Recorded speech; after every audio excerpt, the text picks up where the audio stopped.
What's up, everybody? Disco Demonic Hydrophonic. Today I'm going to be talking about the shadow. I actually had an incident happen to me today that made me realize I needed to work on the shadow, and there was an aspect of the shadow I needed to work on. Now the thing is about working with your shadow is like a very complex process, and it's like you have things that kind of pop up sometimes that you don't even know what's going to pop up. So like no matter what you're doing, in my opinion, I think that you should like just kind of work on that aspect that comes up, because if you do not, you never know when a scenario will happen again that will bring that trait back up to where you need to work on it. And there's reasons why you want to work on the shadows. I'll get into all that a little bit later. So I did some research today. I did some reading and kind of put this together. This is going to be several parts, and this is so I took some notes. So I'm going to be reading here, as well as just kind of remembering and talking about what happened to me today that initiated my work, my interest again in the shadow. Now I've worked on the shadow before. There's different ways to work on the shadow, and like I said, it's complex, man. It's a lot of shit to it. So, all right. So in this video, I'm going to be talking about how the shadow is formed, when it is formed, its complexity, and its relation to the ego.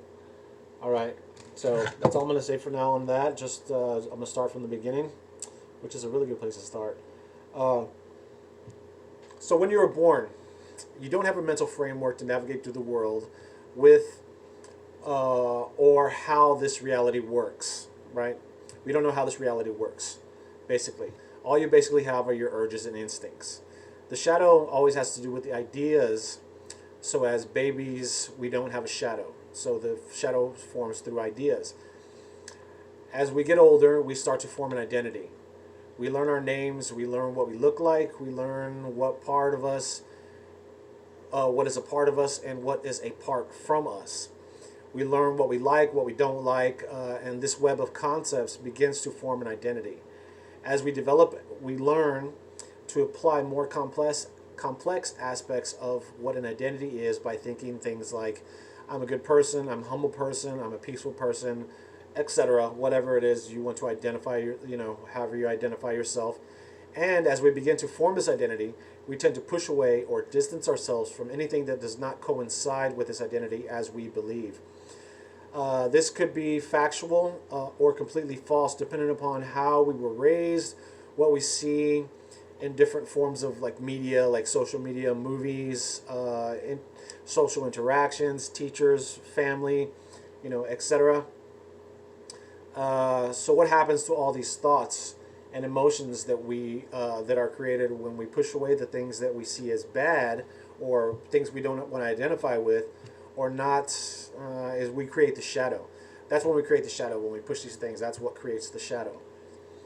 So basically the shadow is formed when identification is made and then repression or of its opposite. So basically the shadow is formed when identification is made, then repression of its opposite, or just a judgment of some trait that you have identified as not being you. This repression can be made a lot stronger if we experience a trauma connected to a particular self-identification, to the point of hating the thing, whatever it may be. In any instance, judgment is always applied. So I will use examples like let's say if somebody I want to identify as like a manly man. So anything that isn't, in my opinion,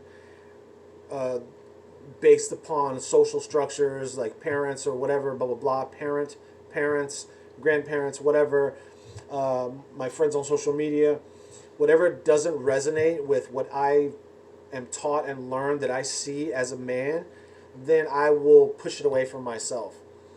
Okay, so like if I think being a man means drink a lot of beer, I'm going to drink a lot of beer. If I think being a man means not driving certain kinds of vehicles, I would not drive those kinds of vehicles. Anything, and that thing can become very complex, like depending upon many different influences, like I mentioned earlier.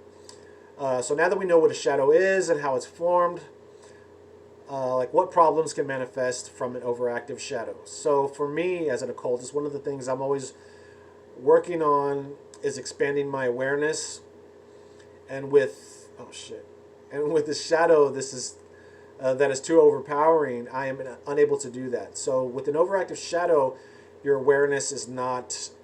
You cannot expand your awareness, basically. In order to expand our awareness, we have to have an open mind. And if we have issues in our shadow that we have not dealt with, it can create a distorted reality, inhibiting any expansion that may occur through meditation or whatever means, right? So meditation is good. Uh, Meditation is good. And so from here, I will say that unfortunately, this is not as a simple process that can be done in one or two settings, like a meditative journey or whatever. It takes time. Uh, then all of a sudden, everything is fine. Okay, so I'm reading my notes, and yeah. So this takes time and work, and sometimes you don't even know what it is you have to work on until an instance in your life appears that triggers something in you that you realize that now you have to work on this thing. So this can also come in layers. So if I'm working on a negative manifestation of my shadow that occurred at some point, shit.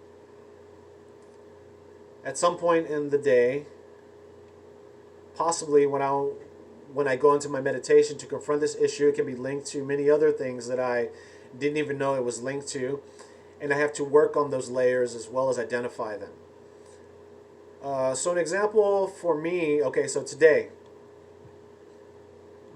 this is the reason why I got into all this. So I typed all this out, but I can kind of go back and forth, I think, so I remember what happened today. So basically today there was this guy at work who was like being kind of bossy, like in a way that I didn't like, and he was talking to me a certain kind of way that I just didn't fucking like it, and I got fucking pissed. And my reaction, instead of doing something constructive, and communicating with the person, was to be like, just to avoid him and get away from the situation, and just like do my thing and work without paying attention to anything he had to say. So anything he had to say for the rest of the day, I just fucking ignored him.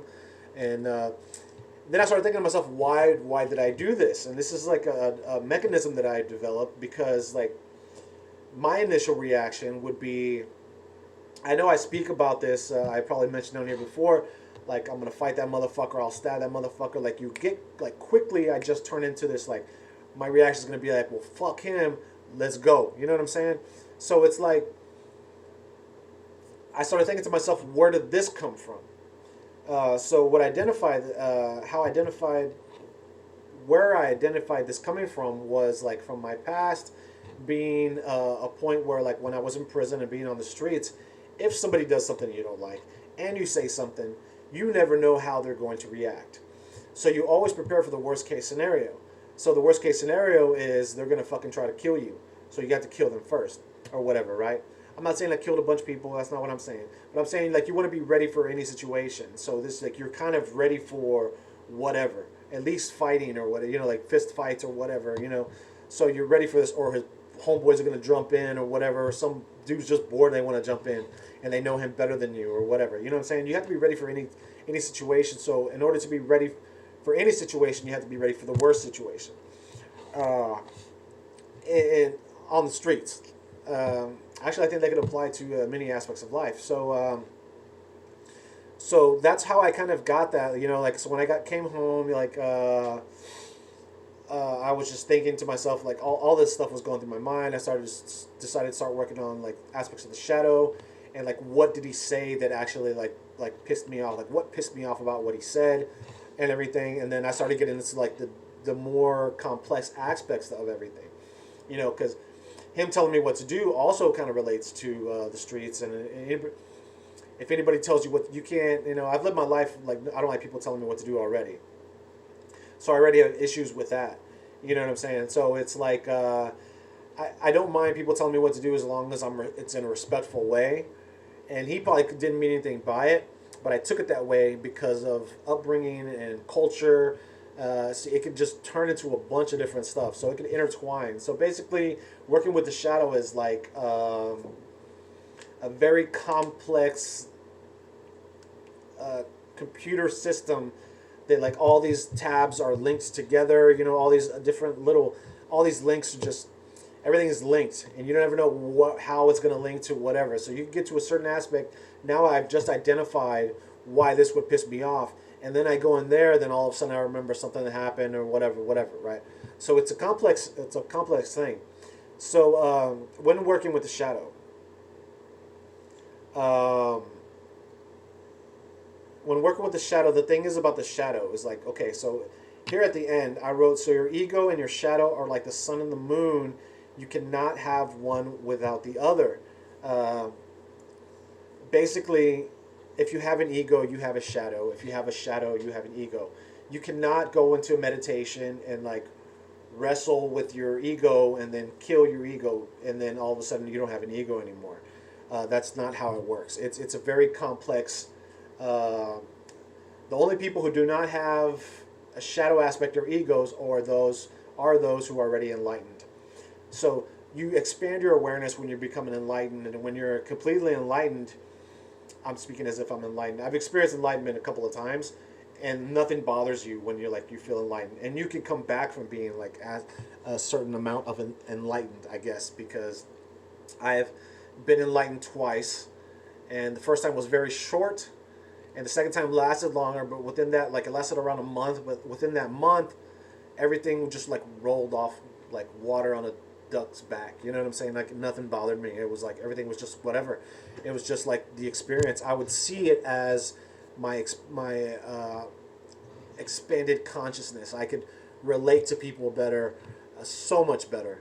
Like if somebody was like saying things that normally would have pissed me off, I could see that probably would have pissed me off in the past, but it was just like, well, you know, hey man, you're just doing what you have to do. You're doing what you feel you have to do. You know, so uh, working through this is what will actually help you attain enlightenment. So yeah, like again, you can't like have a meditate. You can't just like sit down and do a meditation and then like you wrestle with your shadow and then you destroy your shadow, like you kill it, whatever, you choke it out or kill it. I don't know what the fuck, or like shoot it with a gun or whatever, and then now it's gone. That's not how it works at all. You know what I'm saying? It's a very complex thing, and if you like chicken McNuggets, you have an ego. Basically, like that's how like you navigate through the world. So if you have an ego, you have a shadow.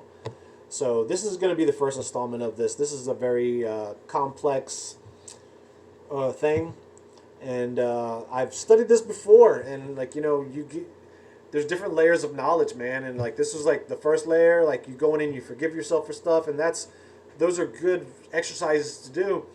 But that doesn't heal your shadow. All of a sudden, everything is groovy. You know what I'm saying? Because like the next day something could piss you off. If something pisses you off, you still have an ego and a shadow. You know what I'm saying? Like if you have emotions, you know, so you have an ego and a shadow. So there's no way, if you're alive, basically, you have to work through this stuff until you know you reach your enlightenment. So thanks for watching. If you like this video, share with your friends. If you hate it, share with your enemies. Hopefully somebody understood this shit. Take it easy.